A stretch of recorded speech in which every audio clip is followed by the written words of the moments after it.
We're talking a little bit about fake turn as opposed to real turn. And what does that really mean? Well, there's a lot of times in the golf swing that you're told that you need to make a big turn behind the golf ball. But a lot of times we see players that kind of fake it. And here's a couple of fake turns. So what we're trying to ultimately do is we're trying to load into our trail leg on the backswing.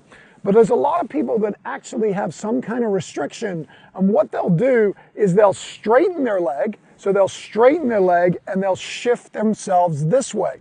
Well, this really isn't turning. It's actually tilting the spine a little bit more than it is turning. So it kind of looks like I've got a turn, but I really haven't turned or loaded. I've actually just tilted my spine. Now, there are players that do straighten the leg, but they do it slightly differently. So it's always important to understand that really what we're trying to do, and this is what we see on 3D biomechanics, on force and pressure, is we always want to load the trail leg. And the feeling I like for that is, imagine this foot and I'm trying to screw it into the ground. I'm trying to screw it into the ground this way, but it's holding.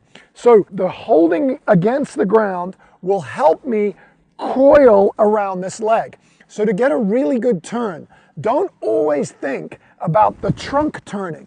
Think about winding around this leg. So basically what I'm trying to do is, from this position here, I'm trying to resist with this foot. I'm trying to wind the thigh.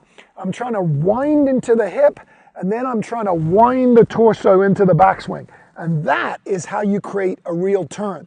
The last thing we want to do is lose pressure in this leg and find ourselves tilting. If we tilt, we have to get out of this position. And anytime we have to get out of this position, we usually go the other way, which creates a lot of this side bend that you see. Now, there are a lot of great players that have side bend. There's lots of great players that have tilts. Everybody does in the 3D world.